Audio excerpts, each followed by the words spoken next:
You're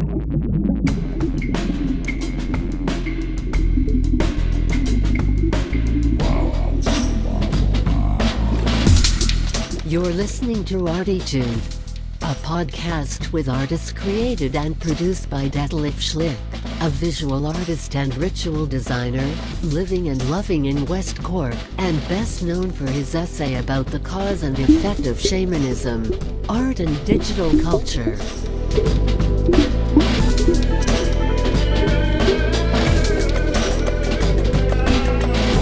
Working in the field of performance, photography, painting, sound, installations, and film, he will dive and discover with us and a weekly creative guest into the unknown and exciting deep ocean of the creative mind. This is Detlef Schlich, and today we dive into the deep and unknown, exciting creative ocean of the creative mind. Together with Felicitas Gross. I mentioned already in the first podcast that we planned this talk already since ages, and now I'm happy to have her here. We had her already in the first podcast, and we spoke about her upgrowing in the GDR, that's on German, the ex-DDR. German Democratic Republic. Yeah. So, and yeah. Hi, Felicitas. Great to have you here. Felicitas is an artist, a very creative person as well, and we finished our last podcast with a poem, and actually somehow her life before the wall fall 89. So I would like to continue from now on. So how it was for you, so as the wall was falling down, and so the feeling for you. I can imagine that's goosebumps. I would say, yeah, goosebumps. Or unbelief. Nobody could believe it. Was it too much freedom, maybe already? No, it was going too quickly. It was just there. Suddenly, there was a big demonstration in Berlin on the 4th of November, where overwhelmingly there was such a crowd of people, so big, it covered the whole Berlin Alexanderplatz, and because there was a podium erected, and all the big figures of German literature and opposition, underground opposition so far, people who were in the forum, they founded so little civilian groups like Bürgerforum, and they tried to figure out a third way of doing things, not to just be taken over. And they worked a list of things which should be in the new land and stuff like this, which was all skipped. Nobody cared. It was later. So, but these figures then spoke on this big demonstration in Berlin. And what I learned afterwards, they didn't even know what to say, because they were never allowed to speak freely in front of their own people. It was for them as goosebumps as well, and fear to speak freely. Fuck. They could not. They were speaking very shyly, and probably they were looking around. Can I speak for you? Yes, no. That was another happiness that they could. No, not this one. There was Stasi played no role there. Yeah. But I only remember with Heiner Müller. He was really a master of the German language and theater. And he used to travel over the border freely, because, as it turned out later, he was also reporting. But even himself, he did not know what to say. He admitted later. So he just read it, a copy of this. So we say in German, we say Gewerkschaft. Solidarność in knowledge. Poland. In Poland was Solidarność. Yeah, so it's actually the people the workers who come together. It was just to observe that they are treated fairly in the factories, in the companies, and so even himself, even Heiner Müller did not know what to say in this moment. He missed the words. He could not believe. It's just.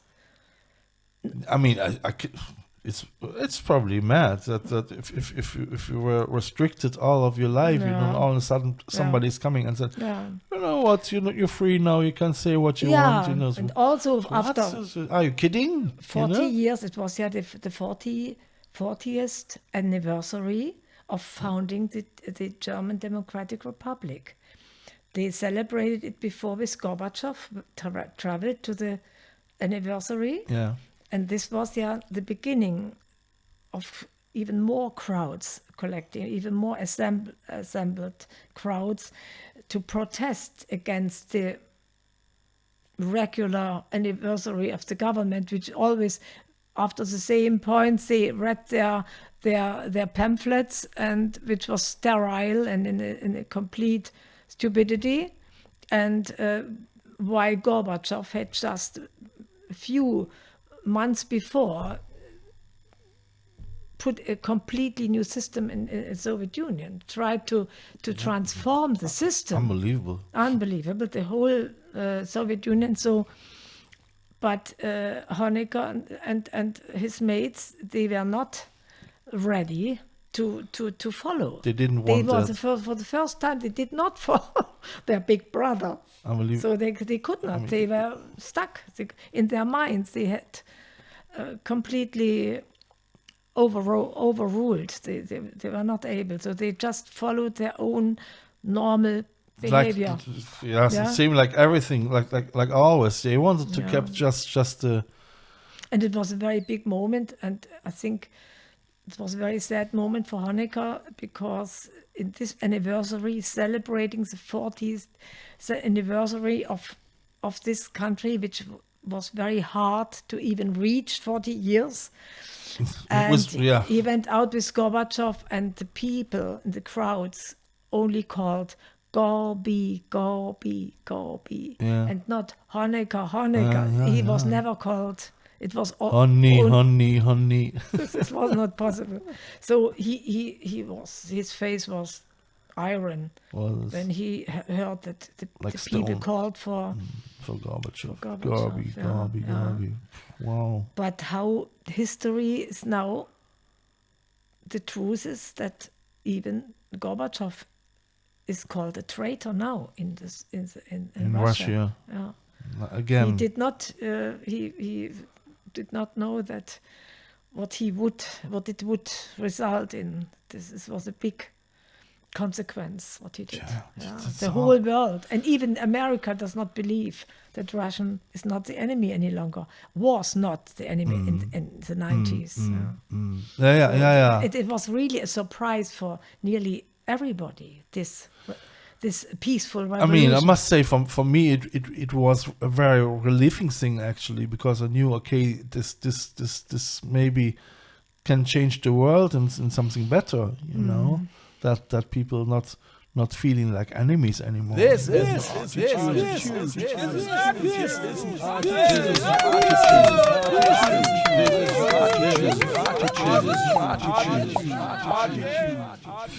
It was unfortunately just a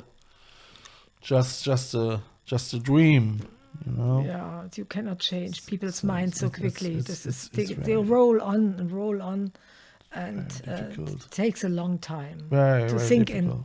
I mean, even you couldn't.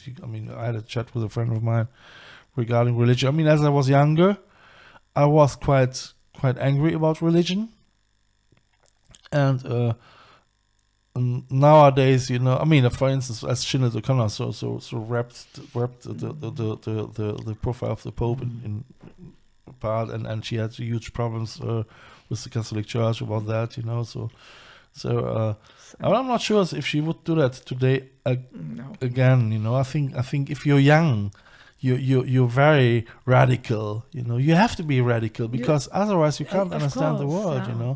And nowadays what I see is that you can't change people so quickly,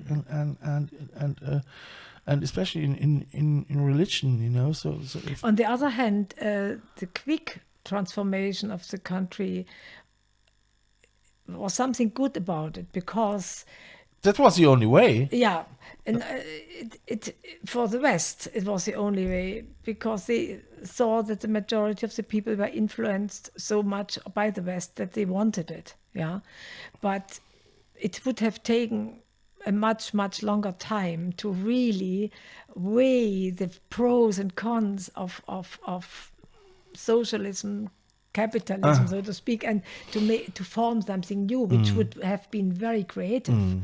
But Yeah. this is not what happens in history. No. The stronger one wins. It was just okay. So we have our agenda now. Let's see how we recreate this momentum like we did it after the Second World War in Germany, in West Germany, Yeah. probably. No? I mean, I was probably something like that. So what was it about you? So did you still work in the university as the wall was falling Yeah, down? this was a very interesting time, because to see the colleagues, Yeah. the assemblies, the director, who had to be a party functionary, who had to be a party goer, because only them people could work in higher positions. Yeah. This is not possible to have a neutral person with no party as a membership. Yeah.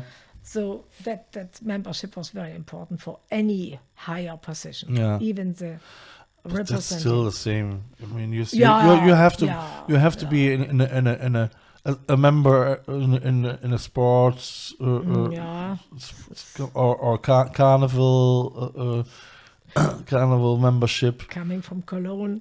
If you come from Cologne, because to be honest, I mean, there is where the business happens, And I mean, nowadays, you have to be at least a member, and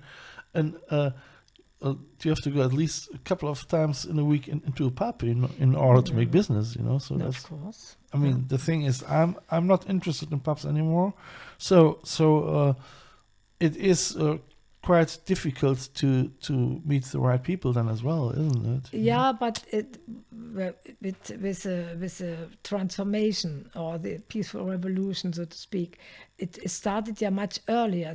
The dissidents, or so the small subversive groups which formed in the mid of 80s in the DDR. So they tried to fix their rules and to envisage a new system which they could follow, or which they would like to produce, or how to transform the old concrete heads to replace them, and what would they do. So this was a very creative time politically, subversively, but the people who were in higher positions, or it was not possible to speak officially about it in the colleagues among the colleagues in the university or stuff. So the concrete heads were sitting there and did not allow any these talks. Sure. So they had to be overturned. So this was not possible. So there were these groups, and there was the big majority, and there were the functionaries. So these three big blocks in the society were there. No? This is, And what was about you? I mean, you still used to work in the university. Could you still continue with your job, or did it change? No, I was English language. It was in the DDR. It was the language of the enemy. Yeah. So I was always a little bit apart. Yeah. And I had not made a career, so to speak, because I was put before the decision. They said to me, because I worked on the Leipzig fair as a hostess, Yeah. and I had many friends in England, and I made friends, of course. Yeah. And I talked to them, Yeah. and I worked for them, and I had a little bit, I came near the enemy, and I had to lead them around to sightseeing and stuff like this. Sure. And I was trained for this, and so they for me, I knew the system, and I was very integrated in my hometown. So I liked the culture there. I had a family there. I had my friends there. I did not know what would be the reason for me to leave the country. I was happy in this, because I did not want to flee. Because for me, the whole culture in this area, like musical, cultural, I was a painter. Did you already paint? I already painted autodidactically, and so I choose my own stuff. And how old were you as you started was thinking about that?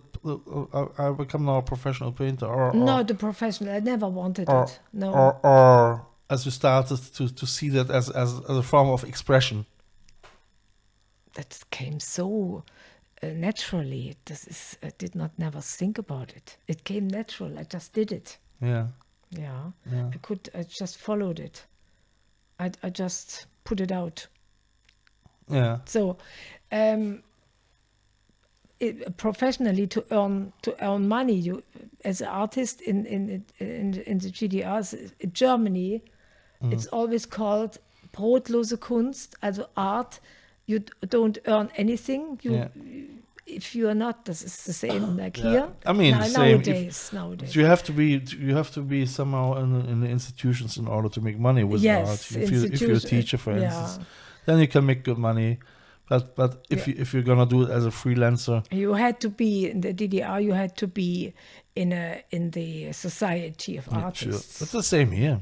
It's the same, you know. I mean, you have and it's always connected with a little bit reporting and a little bit party membership and stuff like this. If you were there and integrated, then you could make a career. Otherwise, you will never really. It's like in Hollywood, and if you need your line of cocaine and fuck with the right people, then you become a good actor or a good director or whatever. So this is not so. It's always the same in every system. Yeah. So I said, why change the system? Why should I risk my life even? I never thought of it, to risk my life to leave this country. Because we could see what happens there. We could have the same films. We had the same. It was not very sympathetic. I was not sympathetic with these figures there. But I mean, except the culture. I mean, culture like culture. Yes, we loved the artists there and stuff like this. Yeah, but politically, I didn't. It's no matter where you are, if you follow your own belief and your own life. Yeah, I think as well. If you live, you live, you know, and I mean, I don't know. So I think I would become growing up in the East as a baby, you know. So you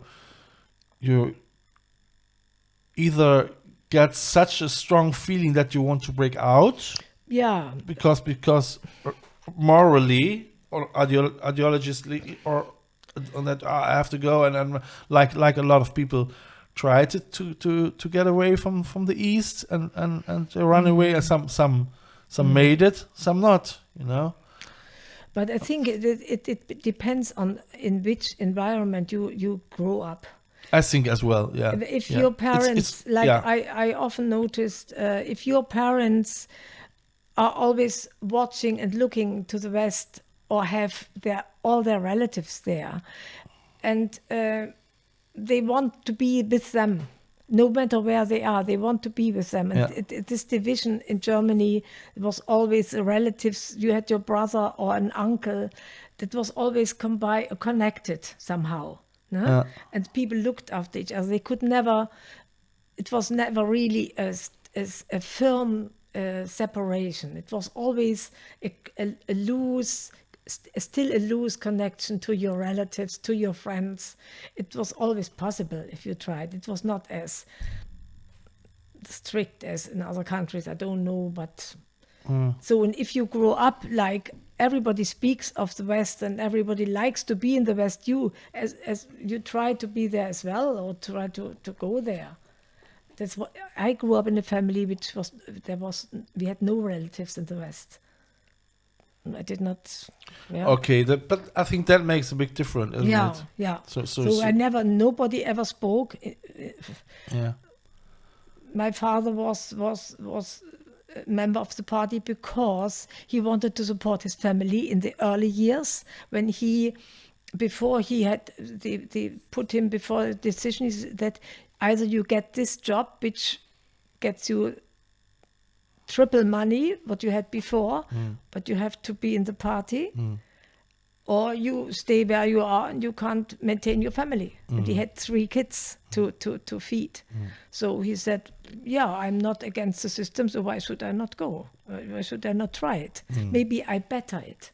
Most of the people in the young people, they try to better the party or the system by working from within the party to better the whole system, you know. But I don't know of anybody who was successful in this. My father was the same, but he was resignating as well in the later years, of course. Yeah. But he was a very courageous party member. He always supported us, and whatever inequality or failure in the school, we went there and made it clear that he said, you should do this and this. As a party member, I can tell you this. So within the party, you could speak very openly, which nobody else could speak. Yeah. So if you had to make a decision, then it's better you are in the system, and then you can argue better. So he was using this one, but so I had never the wish to leave. So you were in Leipzig and it was international as well. I mean, Leipzig is a great place. It was a great and I think place. even especially after the opening of the wall. Not after, before. Leipzig was always the competitor of Berlin. The Berlin was very interesting as a town, as a city, because of the wall and of the near neighborhood of the West. Yeah. They could look over the border and they feel the West there. Yeah. It was near. Yeah, sure. And as I know, the Berliners were delivered with goods much better than any other. Probably, yeah. Not probably. They had bananas. Definitely. And, all other towns in the countryside, like Leipzig or Dresden. Dresden was very bad because they had no TV. Yeah. And Leipzig was not a good reception there. Not a good. Oh, really? Dresden had a bad reception. Dresden, honestly, could not. It was called the Tal der Ahnungslosen, because the people had no reception of TV. They had no antenna, nothing. And it's the valley of the unknown. It was not unknown, the Ahnungslosen.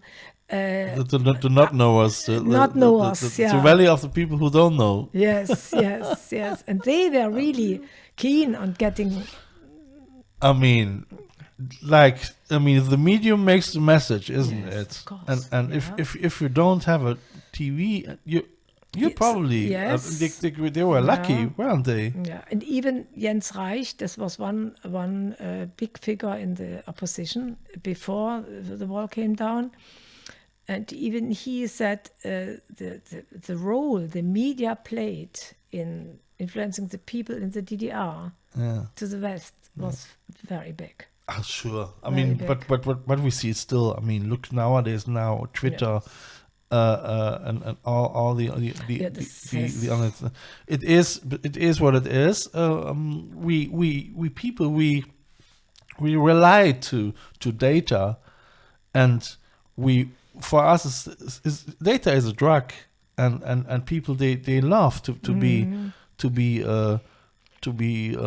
get new rumors or news, and that's what people keeps going. You know, Yeah, we're there again. It's bread and circuses, you know. So but in our land, this was something different because we are drummed. The message was drummed into us with this one. We are good. The people is sovereign, and we want to everything takes place for the better of the people and the best of the people. So these messages drummed into us. Nobody believed it. Nobody believed it. We know better. And they all were keen to learn the other message from the other side. So what they said, that what really happened, we thought, not we thought, but most of the people thought in the West, this is the truth they spoke. And our government is lying to us. Of course, they are faking news, and there was no real news in the TV. This was all fake, so to speak. Yeah. And they made things up, and everybody knew it. So that they were keen on the Western media. Yeah? And books which could not be published in the DDR, like Christa Wolf, or Christa Wolf was published because she was part of the system. Yeah. But many other, Hilbig or many others were not published, and they smuggled the manuscripts to the West and were published there. So something must be true there and good there. Yeah, Yeah. sure. Yeah. So this people did not know better. Yeah. I would say, because we are already quite long, we didn't make it to Ireland this episode, but I would say we leave it here, and we finish it with a poem, quite long poem actually. But first, before we start with it, I would like to mention again, so where you guys can get more information. It's on Instagram at Detlef Schlich is my account, or at ArTEEtude, or at I Love West Cork Artists, or gonna go to the Facebook group I Love West Cork Artists, and you can talk there with me. Felicitas is not online, so it has to go everything over me, and I can send her then all the talks and what you guys want to know or whatever, you know. So I can give it to her. And as I forgot to mention, Felicitas, you are now in the Hall of ArTEEtude as well. It's an honor to me. Yeah, that's an honor for me to have you in the hall too, you know. I would say, dear listeners, thank you very much, and bye. We hear us next Sunday, and thank you for supporting this podcast, with listening to it, and with your comments. It's very much appreciated. I would say bye, listeners, and bye, Felicitas. Take care. Bye. And now we're gonna go to the poem. Grey. In the realm of grey, it's not just the dust and the dirt sticking to seats, handles, railings, window panes, floors, in shops, trams, buses, trains, that makes this world look grey. It's also in the eyes of the people who go to work in these trams, buses, and trains in the mornings and return from it in the evenings. It's there everywhere, without being seen, like the topsoil layer on an earthen ground, which makes no difference to those who walk on. Appearances don't count in this economy of scarcity, indolence and apathy. No means available for unnecessary decorations, renovations, customizations, glossing over the remnants of the last war which is still there. No sentiments here, please. It is as it is. Life is not a bed of roses. We certainly have a whole nother range of problems. Nobody in charge here for these kinds of things. So why care? What would it alter?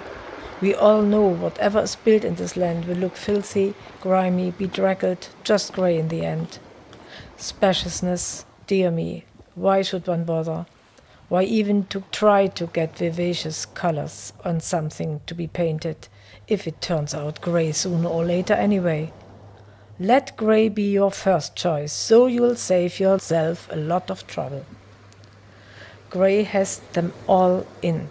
The colorless, the indifferent, the ignorant, the weak, the unstable ones who don't want to attract attention, the followers, the yes-men, the creatives, the idealists who are willing to give up their own identity for the higher cause, as well as the critical, the intellectuals who think for themselves and want to be left alone to work on their own, the colorful, the different, strange, even the kinky, chintzy, rogue ones. It took them all in. It had to, for the sheer need of keeping itself alive, strong and solid, unwavering against all enemies. It's not brutal strength as you would think. It's a kind of severity, tough love, so to speak, the essence of their own beliefs. Let the houses look worn from the outside. You make your flats even either. The truth lies beneath, and nothing is like it seems. May this grey meander into the most diverse nuances, shades, gradations, even get into white. But the brightest it can get there is dirty white, with a yellowish touch, which is sallow in fact. A bluish tone can make it slate.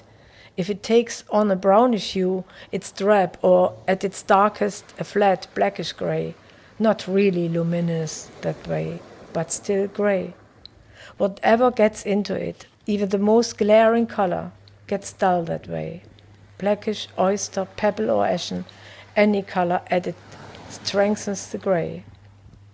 Even the loner who shuns the crowd finds his shelter in it, and is tolerated if only he doesn't hinder the flow, impairing the overall impression of grey. May this or that inhabitant of the grey have rebelled at some point. In the meantime, he has long since realized that from the almost hermetically sealed system there is no chance to go otherwise. It's like living in a comfortable jail, where, in the hidden behind closed doors, in the niches, in the grey zones of privacy, their real freedom begins, the true creative life. In the apartments, allotments and hobby cellars, people work, love, sew and tinker away their frustrations after work and on weekends. Here, the colors live their secret lives. Culture, diversity flourishes. The forces of the masses, regulated on the outside, kept at a constant temperature, subjected to uniform rules, contained, transformed into a sterile calm, unfold on the inside, create their own balance. Where the worn out no longer needs to be painted or plastered over because no attention is being paid anyway, it exposes itself. Whatever would be hidden under a renewed, decorated or whitewashed surface is visible here. Tensions, the whole harmfulness of life. Whoever wants to see them can discover the interstices, loopholes, nuances, subordinate clauses, messages between the lines which are there, and make something of it, outsmarting the censors, the functionaries of the grey. Being grey themselves, they see the slightest deviation from their mindset as an existential threat. Living in constant fear of the masses under their control, they crave for being accepted by them, because they know the shaky ground on which their system stands. Would their underlings all turn up when getting even time has come? Would the grey fall apart, all its ingredients come out of the woodwork, out under the guise of vaciousness, colorlessness, seemingly trivial, bland, meaningless, a boundless abundance that has put on a blank face? Would they take revenge and take the wheel of history to turn it backwards again? And the wheel will come off. They know their crowds, their inertia. They're always choosing the most convenient way to anything. Their indecisiveness, their inconstancy, their ignorance, their tendency to let themselves be influenced. They know how easy they get accustomed to habituation, if bribed long enough. This is what they need to know to control, because they need them all. If only it wasn't so dull and meek, so without a demand or need for itself, so passive, a bit lame, so not at all vain, selfish, but utterly lacking confidence. That's why it attracts those as well who want to shine, to stick out. The grayer the background, the better can the smaller brackets or blowhards show off. They all have learned to hide their individual coloring to survive. They know the phrases they must deliver to get along, to be pretending more or less convincingly that they have adapted. It certainly needs them all to become what it is, a substantial thing like this, a grey eminence among the colors behind a mask of inconspicuousness, pulling strings while maintaining a low profile, reigning over rivals, foes, enemies, opponents, doubters, hangers-on, yes-men, greying all of them.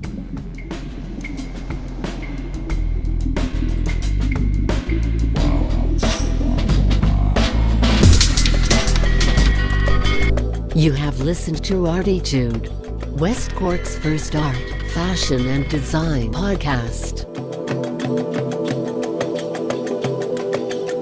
ArTEEtude, never so close again.